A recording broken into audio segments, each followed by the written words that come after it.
വീണ്ടും good night റിപ്പോർട്ടറിലേക്ക് സ്വാഗതം. ഇപ്പോൾ പുറത്തുവരുന്ന ഒരു ആശ്വാസ വാർത്തയിലേക്കാണ്. PG ഡോക്ടർമാരുടെ സമരം പിൻവലിച്ചിരിക്കുന്നു. ആരോഗ്യമന്ത്രിയുടെ ഓഫീസുമായി നടത്തിയ ചർച്ചയിലാണ് തീരുമാനം. PG ഡോക്ടർമാർ മുന്നോട്ട് വെച്ച ആവശ്യങ്ങൾ പരിഗണിക്കാമെന്ന് സർക്കാർ ഉറപ്പു നൽകിയിരിക്കുകയാണ്. നാളെ OP ബഹിഷ്കരണം ഉണ്ടാകില്ല. MG പ്രതീഷ് വിവരങ്ങളുമായി ചേരുകയാണ്. പ്രതീഷ്, ഡോക്ടർമാരുടെ സമരം തന്നെ സാധാരണക്കാരെ എത്രത്തോളം വലച്ചു എന്ന് നമ്മൾ കണ്ടതാണ്.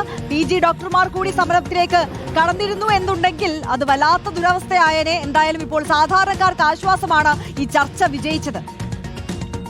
തീർച്ചയായും മെഡിക്കൽ കോളേജിലെ ഡോക്ടർമാരുടെ അനിശ്ചിതകാല OP ബഹിഷ്കരണം നാളെ 4ാം ദിവസത്തിലേക്ക് കടക്കുകയാണ്. ഇതിന് പിന്നാലെയാണ് PG ഡോക്ടർമാരും നാളെ OP ബഹിഷ്കരണം പ്രഖ്യാപിച്ചിരുന്നത്. മെഡിക്കൽ കോളേജിന്റെ പ്രവർത്തനം തന്നെ സ്തംഭിപ്പിക്കുന്ന ഒരു രീതിയിലേക്ക് പോയേനെ. പക്ഷേ ആശ്വാസകരമായ കാര്യം, അവർ സമരം താൽക്കാലികമായി പിൻവലിച്ചിരിക്കുന്നു എന്നതാണ്. ഇന്ന് വൈകുന്നേരം ആരോഗ്യമന്ത്രിയുടെ ഓഫീസുമായി ഇവർ ചർച്ച നടത്തിയിരുന്നു. ഈ കൂടിക്കാഴ്ചയിൽ ഇവർ മുന്നോട്ട് വയ്ക്കുന്ന ആവശ്യങ്ങൾ പരിഗണിക്കാമെന്നും അത് എത്രയും വേഗം അത് നടപ്പിലാക്കാമെന്നുമുള്ള ഉറപ്പ് മന്ത്രിയുടെ ഓഫീസ് നൽകിയിട്ടുണ്ട്. അതിന് പിന്നാലെയാണ് താൽക്കാലികമായി ഈ PG ഡോക്ടർമാർ സമരം പിൻവലിച്ചിരിക്കുന്നത്. നാളെ മെഡിക്കൽ കോളേജുകൾ കേന്ദ്രീകരിച്ച് സൂചനാ പ്രതിഷേധങ്ങൾ PG ഡോക്ടർമാർ നടത്തും. പക്ഷേ OP ബഹിഷ്കരണം ഉണ്ടാകില്ല എന്നതാണ് ഏറ്റവും പുതുതായി പുറത്തുവരുന്ന വിവരം. നേരത്തെ KGMCT OP ബഹിഷ്കരണം പ്രഖ്യാപിച്ചതോടെ PG ഡോക്ടർമാരെ നിയോഗിച്ചുകൊണ്ടായിരുന്നു ഈ പ്രവർത്തനം മുന്നോട്ട് കൊണ്ടുപോയത്. ഒരുപക്ഷെ ഈ PG ഡോക്ടർമാരും സമരവുമായി മുന്നോട്ട് പോയിരുന്നെങ്കിൽ അത് രോഗികൾക്ക് വലിയ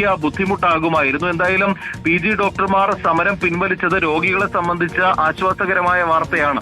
തീർച്ചയായും MG പ്രതീഷാണ് വിവരങ്ങൾ നൽകിയത്. എന്തായാലും വലിയ ആശ്വാസം, ചർച്ച വിജയിച്ചത്. PG ഡോക്ടർമാർ സമരം പിൻവലിച്ചിരിക്കുന്നു. നാളെ OP ബഹിഷ്കരണം ഉണ്ടായിരിക്കില്ല.